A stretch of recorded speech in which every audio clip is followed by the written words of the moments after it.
तो first chapter real number होता क्या है।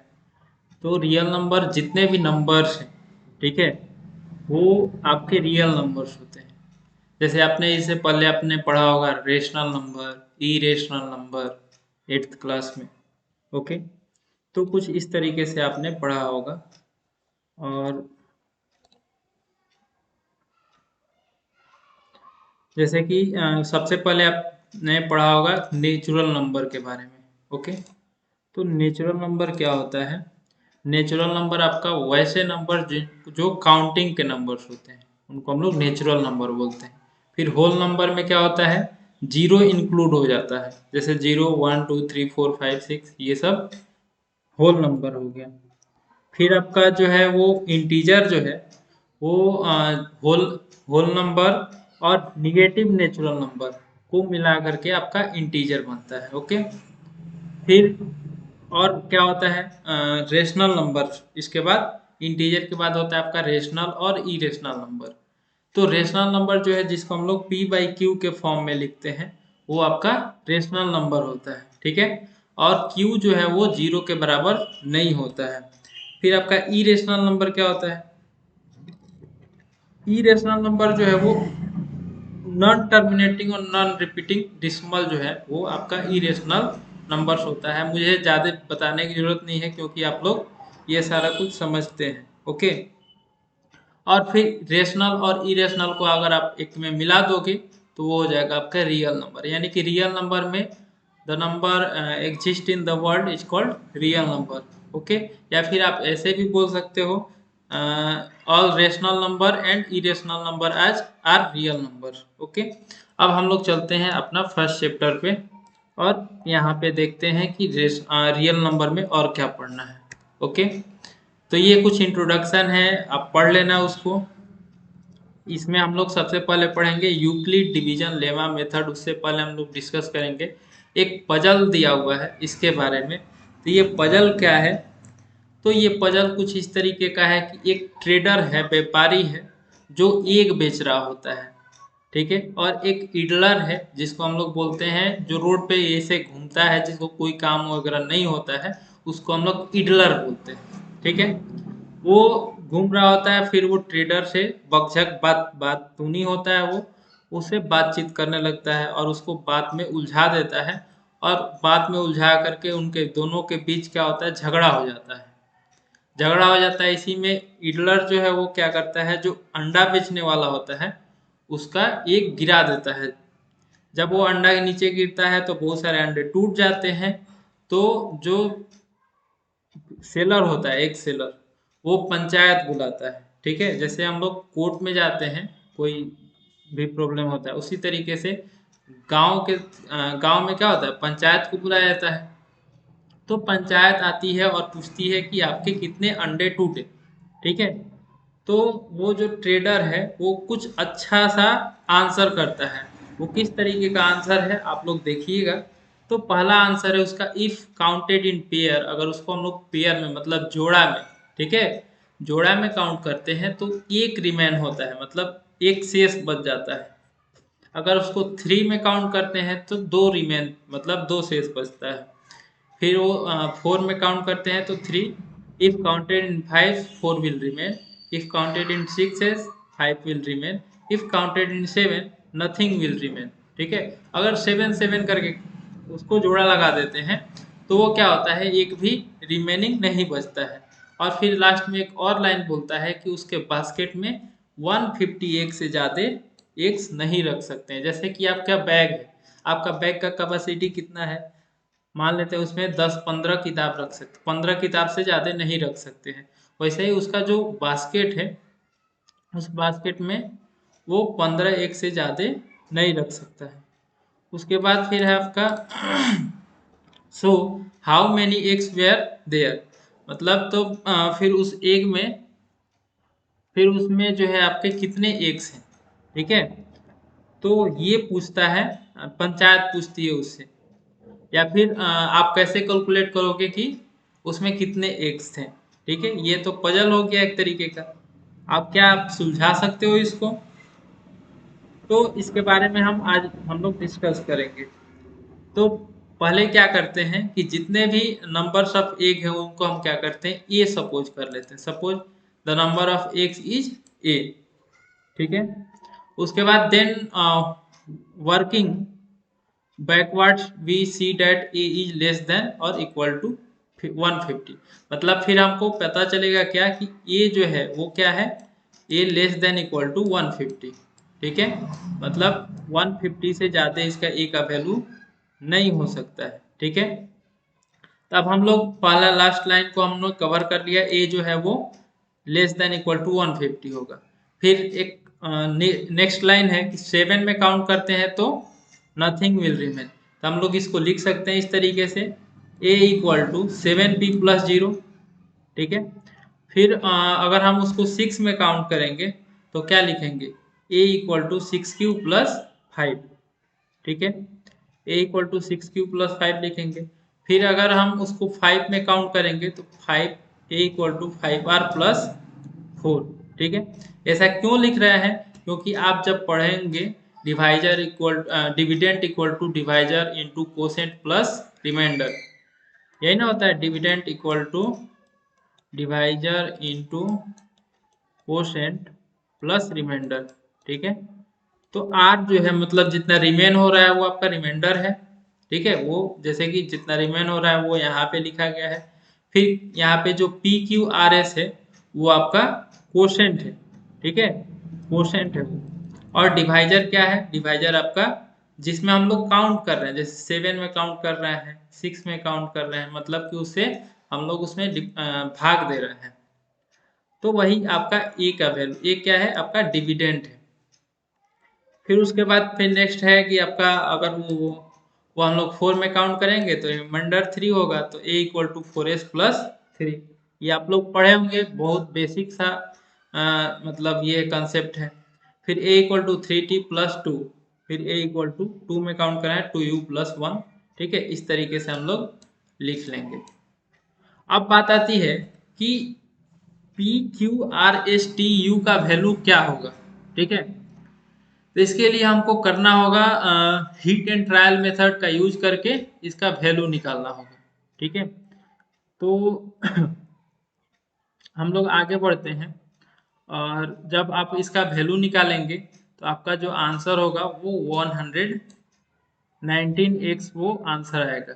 इसको आप लोग को सॉल्व करना होगा ट्रायल एंड एरर मेथड से, ठीक है। ये आप सॉल्व करके हमको भेजेंगे। फिर हम लोग आगे बढ़ते हैं, उसके बाद है आपका यूक्लिड डिवीजन लेमा।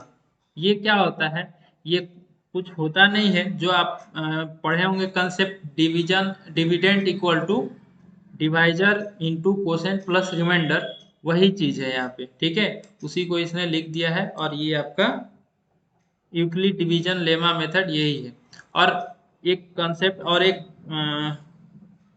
वैल्यू दिया हुआ है कि आर का जो वैल्यू होगा वो 0 से b के बीच इसका रेंज होगा।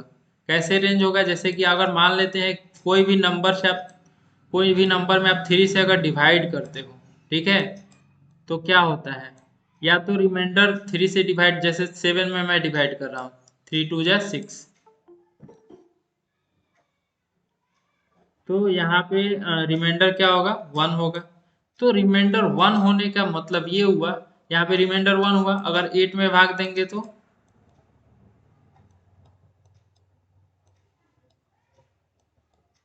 यहाँ पे रिमाइंडर 2 आ रहा है, अगर ये 9 में भाग देंगे तो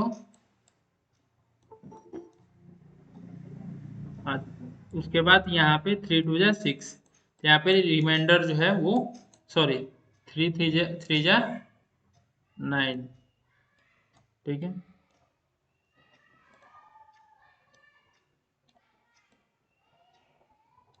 यहाँ पे रिमाइंडर 0 आ रहा है, तो यहाँ पे आप देखेंगे कि रिमाइंडर क्या क्या आ रहा है, 0 आ रहा है, 1 आ रहा है, 2 आ रहा है। क्या 3 रिमाइंडर आ रहा है, क्या नहीं आ रहा है। वही चीज है कि जो वैल्यू होगा आपका वो 0 से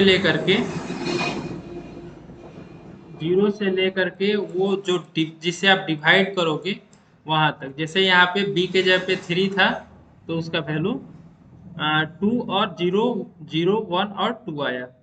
अगर यहीं पे अगर बी के जगह पे 5 रहेगा तो क्या होगा 0 1 2 3 4, ये आपका रिमाइंडर का वैल्यू होगा। ओके, तो यही चीज़ है। अब हम लोग आगे बढ़ते हैं। आगे क्या है, एक यहाँ पे एक बॉक्स में दिया हुआ है, तो इसको हम लोग पढ़ते हैं। बहुत ही इंटरेस्टिंग चीज़ है, नॉलेज वाला।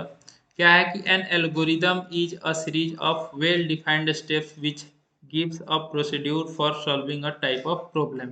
ठीक है, उसके बाद the word algorithm comes from the name of 9th century Persian mathematician al Khwarizmi. In fact, even the word algebra is derived from a book he wrote called हिसाब अलजेब्रा वल मुकाबला। ठीक है, तो ये जो है जिन्होंने ये दिया था हिसाब के बारे में, ड्राइव किया था एक बुक जिसमें अल्गोरिदम के बारे में उन्होंने डिस्कस किया है, वही चीज़ हम लोग जो कि पढ़ रहे हैं। A lemma is proven statement used for proving another statement. Lemma क्या है? लेमा एक तरीके का स्टेटमेंट है। ठीक है, प्रूवन स्टेटमेंट है जो कि दूसरे स्टेटमेंट को क्या करता है, प्रूव करता है, वही आपका लेमा मेथड है। ठीक है, ये एक एग्जाम्पल दिया हुआ है, हम लोग आगे पढ़ेंगे तो ये क्लियर हो जाएगा। फिर ये है आपका Euclid division algorithm, sorry algorithm जो है वो कैसे हम लोग सॉल्व करते हैं। तो सबसे पहले करते हैं क्या है कि यूक्लिड डिवीजन लेमा मेथड जहाँ पे भी अप्लाई करना होगा वहाँ पे आपको टू नंबर्स दिया होगा, जैसे कि सी और डी टू नंबर्स है, और वहाँ पे आपको we find whole numbers q and r, हमको क्यू और आर जो है वो फाइंड आउट करना होगा। तो यहाँ पे कैसे करेंगे, सबसे पहले देख लेंगे कि सी ग्रेटर देन है या फिर डी ग्रेटर देन है। ठीक है, जो बड़ा होगा उसको हम लोग डिविडेंड के जगह पर रखेंगे। ठीक है, और जो छोटा होगा उसको हम लोग डिवाइजर के जगह पे रखेंगे, और क्यू जो है वो आपका क्वोशेंट होगा और प्लस रिमाइंडर होगा। अभी मैंने बताया कि जो डिवाइजर होगा, जो रिमाइंडर होगा वो डिवाइजर से छोटा होगा और जीरो से बड़ा होगा, उसका यही रेंज होगा। फिर स्टेप 2 क्या है, if r equal to zero, अगर आर जीरो के बराबर हो गया तो जो डी होगा, जो डी का वैल्यू रहेगा उस समय, वो आपका HCF होगा सी और डी का। If r is not equal to zero, अगर आर जीरो नहीं होगा तो क्या करेंगे, फिर हम लोग दोबारा से लेमा मेथड अप्लाई करेंगे, किस पे, डी और आर पे। ठीक है, डी और आर पे अप्लाई करेंगे। अब यहाँ पे डी जो है वो ग्रेटर देन आर होगा, तो डी को हम लोग डिविडेंड बना लेंगे और आर को डिवाइजर बना लेंगे। कैसे कैसे करेंगे ये आपको एग्जाम्पल जब मैं कराऊंगा तो आपको क्लियर हो जाएगा। उसके बाद इसी तरीके से ये प्रोसेस चलते रहेगा, कब तक, जब तक रिमाइंडर जीरो ना हो जाए। The divisor at this stage will be required HCF। अगर जीरो हो जाता है तो वही जो डिवाइजर होगा वही HCF होगा। ओके, तो ये आपका एक क्वेश्चन है, example number 1, use Euclid division Euclid's algorithm to find the HCF of 4052 and 12,576। ठीक है, तो can any one give a answer in the chat box which one is greater. आपको आंसर करना है कि कौन सा वैल्यू जो है, कौन सा नंबर है बड़ा है, ये और ये। ठीक है, मैं चैट बॉक्स देख रहा हूं अभी।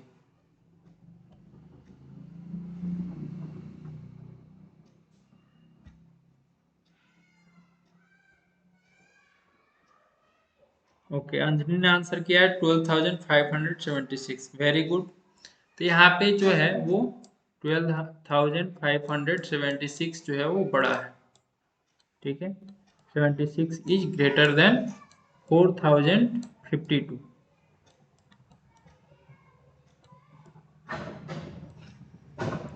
तो यहाँ पे मैंने ग्रेटर देन का साइन लिखा है। फिर वी, हम लोग अब यहाँ पे ये पता कर लिए कौन बड़ा है। अब हम लोग क्या करेंगे, we apply the division lemma to this one and this that one.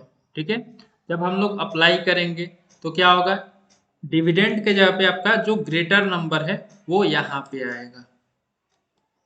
ठीक है, और जो स्मॉलर नंबर होगा वो डिविडेंड के जगह डिवाइजर के जगह पे जाएगा।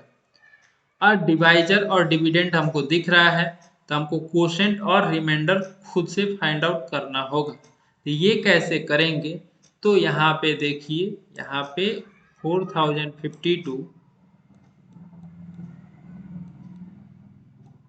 इसको डिवाइड करेंगे 12,576, ठीक है।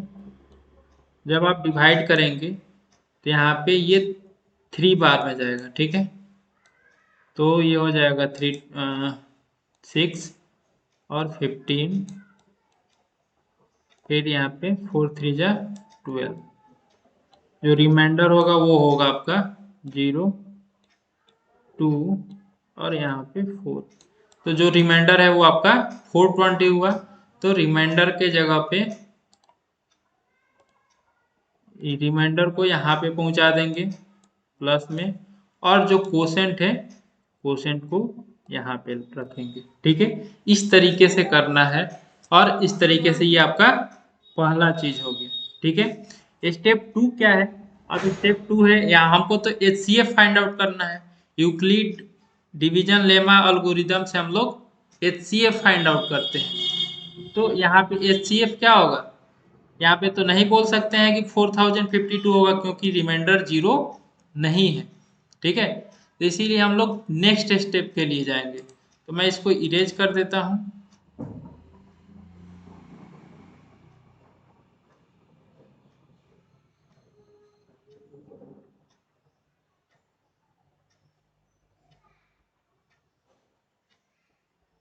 फिर नेक्स्ट स्टेप में वही चीज करना है। तो यहाँ पे लिखेंगे since the remainder 420 not equal to 0 we apply the division lemma to this and this. Sorry, यहाँ पे हम लोग अप्लाई करेंगे 4052 और 420 पे। क्यों? क्योंकि यहाँ पे आपका रिमाइंडर जो है वो आपका डिवाइजर हो जाएगा, और 4052 जो है वो डिविडेंड हो जाएगा। तो ये लार्जर नंबर है, ये स्मॉलर नंबर है, तो लार्जर नंबर को यहाँ पे रखेंगे डिविडेंड के पोजीशन पे, और स्मॉलर नंबर को डिवाइजर के प्लेस पे रखेंगे। फिर हम लोग इसको डिवाइड करेंगे, तो कोसेंट के जगह पे 9 आएगा, फिर रिमाइंडर 272 आएगा। फिर यहाँ पे आप देखिए तो रिमाइंडर जो है वो 0 नहीं है, तो फिर हम लोग नेक्स्ट स्टेप में जाएंगे, मतलब फिर इसको एक बार और रिपीट करेंगे। फिर आप रिपीट करेंगे तो अब आपका न्यू डिवाइजर क्या होगा, न्यू डिवाइजर 420 और न्यू रिमाइंडर 272, ठीक है। फिर डिवीजन लेमा आप अप्लाई करेंगे तो 420 इक्वल टू 272 इंटू 1 प्लस 148 होगा। फिर नेक्स्ट आपका यहाँ पे अब रिमाइंडर फिर से 0 नहीं हुआ, फिर आपका न्यू डिवाइजर क्या होगा 272, और रिमाइंडर आपका जो है वो 148 है। तो यहाँ पे अप्लाई जब करेंगे तो यहाँ पे रिमाइंडर जो है वो डिवाइजर के जगह पे आ जाएगा, फिर ये 272 जो है वो यहाँ पे होगा, ठीक है। फिर रिमाइंडर यहाँ पे आपका 124 हुआ। फिर रिमाइंडर जो है वो आपका हो जाएगा डिवाइजर, और जो डिवाइजर है वो अब आपका हो गया डिविडेंड, ठीक है। फिर यहाँ पे रिमाइंडर आपका 24 आया, फिर से 0 नहीं आया, तो फिर से 0 नहीं आया, तो हम करेंगे क्या कि यहाँ पे 24 जो है उसको हम लोग डिवाइजर रखेंगे, और रिमाइंडर जो है वो आपका यहाँ पे 4 आएगा। फिर नेक्स्ट आपका क्या है, रिमाइंडर फिर से 0 नहीं आया, तो आपका फिर से न्यू डिवाइजर जो है वो 24 है, और न्यू रिमाइंडर 4 है। तो Euclid division lemma method apply करेंगे तो डिविडेंड के जगह पे ये 24 यहाँ पे आ गया, और ये रिमाइंडर जो है वो यहाँ पे आ गया। अब हम लोग जब डिवाइड करेंगे इसको तो यहाँ पे कोसेंट 6 और रिमाइंडर 0, ठीक है। तो अब रिमाइंडर 0 आया तो हम लोग अब स्टॉप कर देंगे, डिवीजन लेमा अप्लाई करना स्टॉप कर देंगे। तो अब क्या होगा क्या कि आपका जो HCF होगा, HCF ऑफ 12,576 और 4052 का HCF जो है वो 4 होगा। क्या ये आपका जो डिवाइजर होगा वही आपका HCF होगा जब आपका रिमाइंडर 0 हो तो, ठीक है। तो इस तरीके से जो है हम लोग Euclid division lemma algorithm apply करते हैं, ठीक है। तो ये क्लियर हुआ? क्लियर हुआ? किसी को कोई डाउट है? You may ask.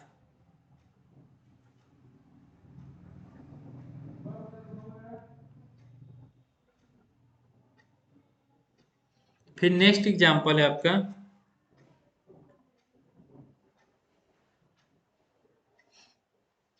ये क्लियर हुआ एग्जांपल नंबर 1?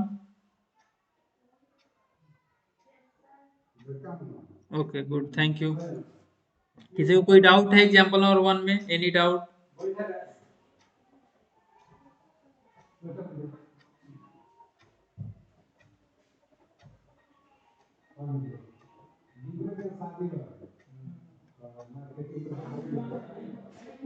इसमें कोई डाउट है?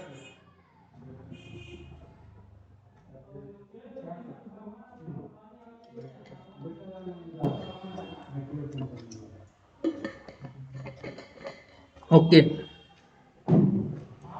अब चलते हैं हम लोग एग्जांपल नंबर 2 पे।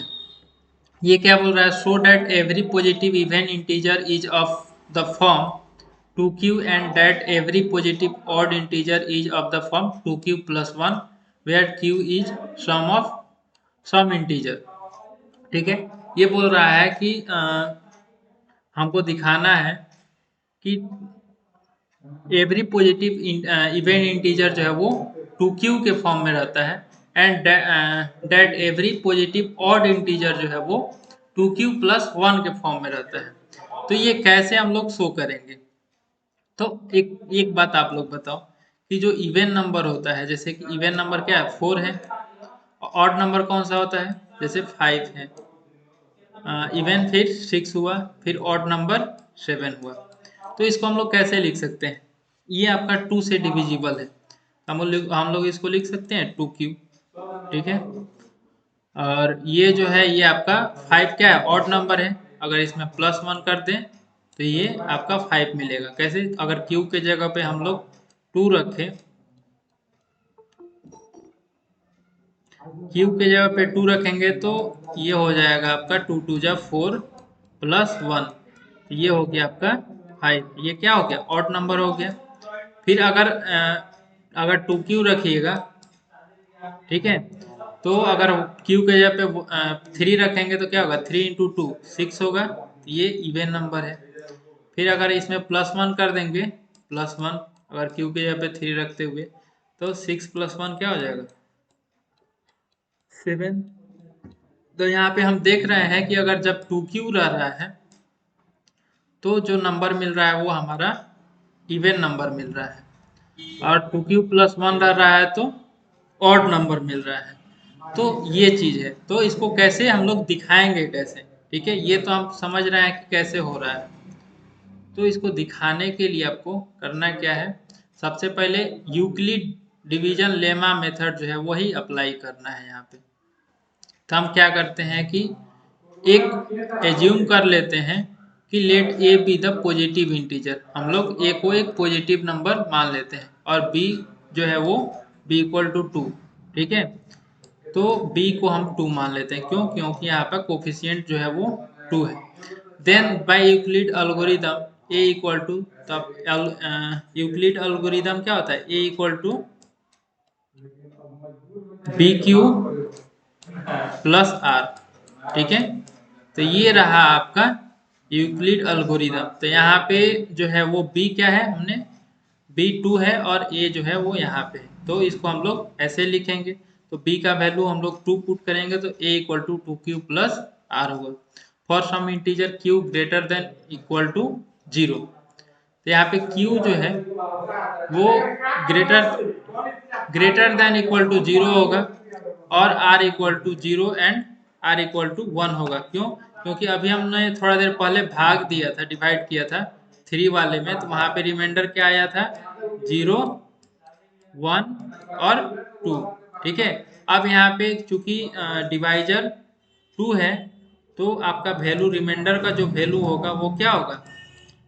जीरो से लेकर के, यहाँ पे इक्वल टू का साइन नहीं होगा, जीरो से लेकर के यहाँ पे बी तक होगा। और बी क्या था, बी जो है वो 2 है।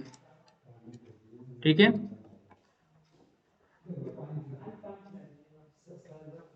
सॉरी यहाँ पे जो है आपका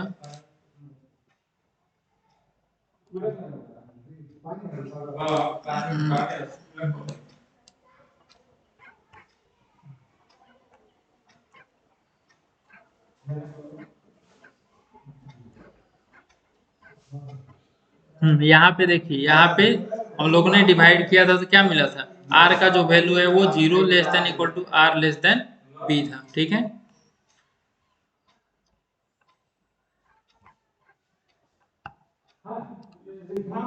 तो ये होगा। ठीक है, तो यानी कि आर का जो वैल्यू है वो हो गया आपका जीरो, फिर 1। ठीक है, ये दोनों वैल्यू होगा। तो यहाँ पे हम लोग लिख सकते हैं a इक्वल टू 2q और फिर 2q प्लस 1। तो if a is of the form 2q and a is an integer, also a positive integer can be either even or odd. Therefore, any positive integer is of the form of 2q plus 1. तो अगर odd integer होगा तो ये होगा, और even integer होगा तो 2q होगा। फिर एग्जाम्पल नंबर थर्ड है, ये क्या कर रहा है कि so that any positive odd integer is of the form 4q plus 1 and 4q plus 3 where q is some integer. ठीक है, अब इसमें बोल रहा है कि जो ऑड इंटीजर होगा वो 4q प्लस 1 और 4q प्लस 3 के रूप में होगा। ठीक है, तो ये कैसे होगा, तो हम लोग फिर से यहाँ पे क्या करेंगे, कुछ सिंपल है ये। यहाँ पे हम क्या करेंगे, ए करें, ए मतलब एक डिविडेंड ले लेंगे। ठीक है, एक कोई ए नंबर ले लेंगे जो कि पॉजिटिव इंटीजर हो। फिर हम लोग उसमें डिवीजन लेमा मेथड अप्लाई करेंगे और बी के जगह पे 4 रखेंगे। तो यहाँ पे ए हम लोगों ने ले लिया कोई नंबर, अब इसको लिखेंगे यूक्लिड डिवीजन लेमा मेथड से। हम लोग इसको लिख सकते हैं 4q, 4q प्लस आर। अब आर का वैल्यू क्या क्या हो सकता है, आर का वैल्यू आपका हो सकता है जीरो हो सकता है। ठीक है, तो यहाँ पे जीरो होगा। फिर क्या हो सकता है, आर का वैल्यू 1 हो सकता है, तो ए इक्वल टू 4q प्लस 1। फिर क्या हो सकता है वैल्यू आर का, ए इक्वल टू 4q प्लस 2। फिर ए इक्वल टू 4q प्लस 3। ठीक है, तो यहाँ पे जो है वो आपका जो ए का वैल्यू हुआ वो क्या क्या हो गया, 4q plus 0, 4q plus 1, 4q plus 2, 4q plus 3। लेकिन हमको क्या प्रूव करना है कि 4q प्लस 1 और 4q प्लस 3 ये ऑड इंटीजर होना चाहिए। तो ऑड इंटीजर ये तो ये हम लोग को पता है, जो 4q है वो आपका इवन है, 4q इवन इंटीजर है। अगर हम इसमें प्लस 1 करते हैं तो ये क्या हो जाएगा, ऑड नंबर हो जाएगा। फिर एक प्लस 1 और कर देंगे तो ये फिर से इवन हो जाएगा, और फिर प्लस 1 करेंगे तो इवन में प्लस 1 करेंगे तो फिर ये ऑड हो जाएगा। तो हम लोग ये देख रहे हैं कि ये और ये आपका ऑड है, तो इसको कैसे शो करेंगे, हम लोग लिखेंगे यहाँ पे that is a can be 4q और 4q plus 1, 4q plus 2, 4q plus 3 where q is the quotient. However, a is odd, a cannot be 4q and 4q plus 2। क्यों, देखिए a जो है वो odd नहीं हो सकता है, क्योंकि 4q और 4q plus 2 जो है वो 2 से डिविजिबल है। जैसे यहाँ पे 4q को हम 2 से डिवाइड कर सकते हैं, इसको भी हम लोग 2 से डिवाइड कर सकते हैं। तो इसीलिए आपका जो ऑड इंटीजर होगा वो होगा 4q plus 1 and 4q plus 3। ठीक है, तो इस तरीके से ये आपका थर्ड एग्जाम्पल प्रूव होता है। फिर नेक्स्ट एग्जाम्पल नंबर 4। तो ये सेकेंड और थर्ड एग्जाम्पल आपको क्लियर हुआ।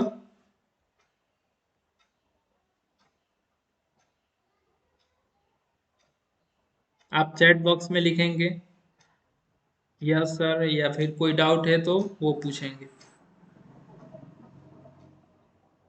ओके। फिर नेक्स्ट है आपका example number 4, a sweet seller has 420 kaju barfi and 130 badam barfi.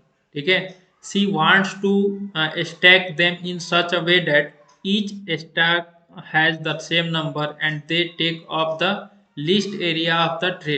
What is the maximum number of barfis that can be placed in the each stack for this purpose. ठीक है, एक स्वीट सेलर जो है वो 420 काजू का बर्फी और 130 बादाम का बर्फी मतलब उसको रखना है।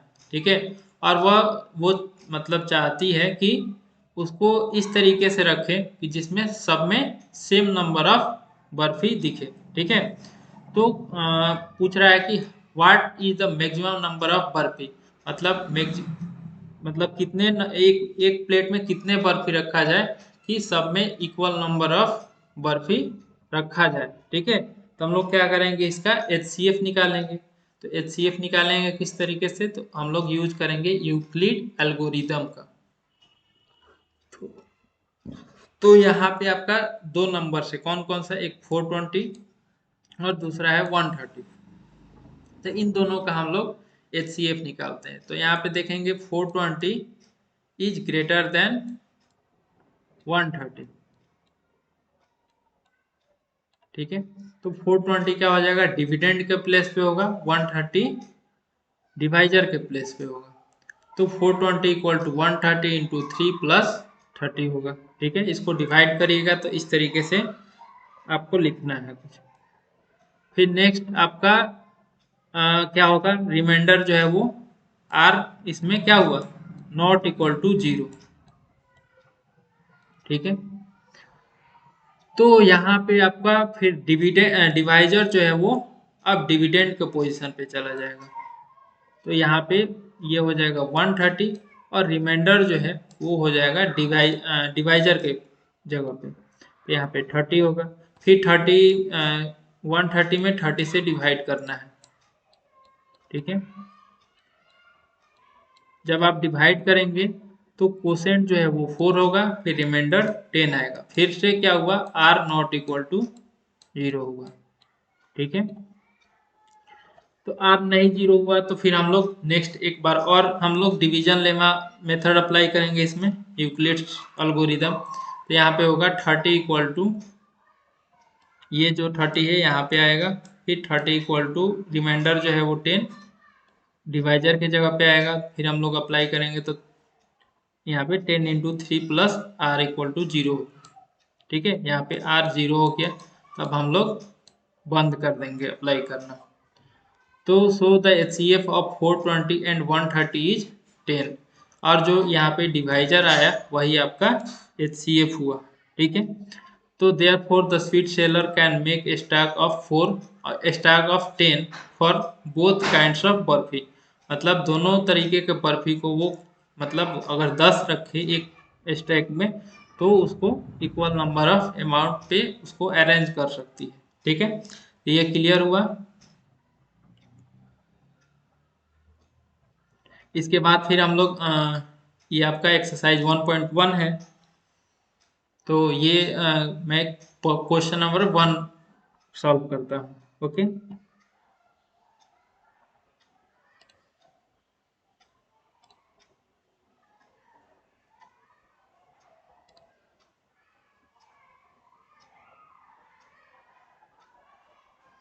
तो क्वेश्चन नंबर 1 आपका ये है कि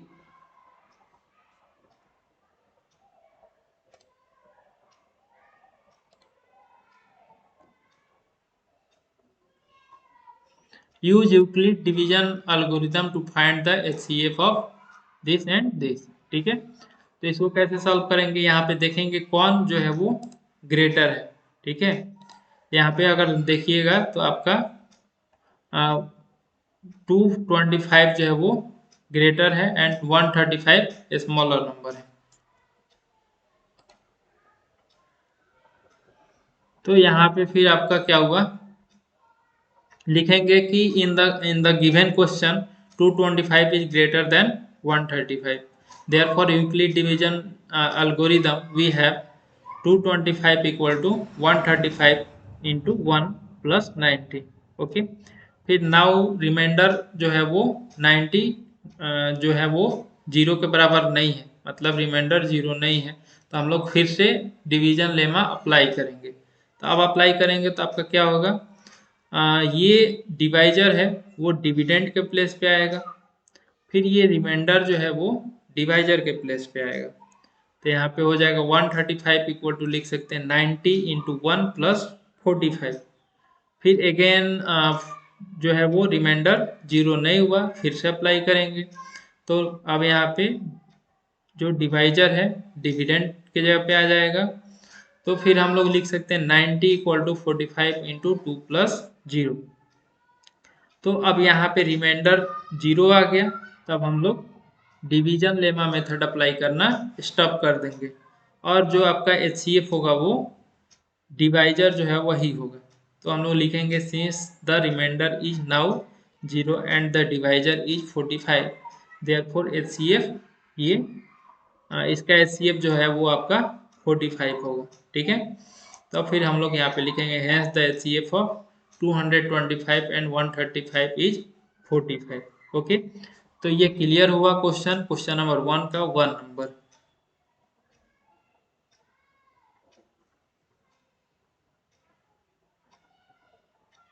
मैं चैट बॉक्स देख रहा हूँ, आपको चैट बॉक्स में लिखना है इट्स क्लियर, या फिर कोई डाउट है तो बोलना है। ठीक है,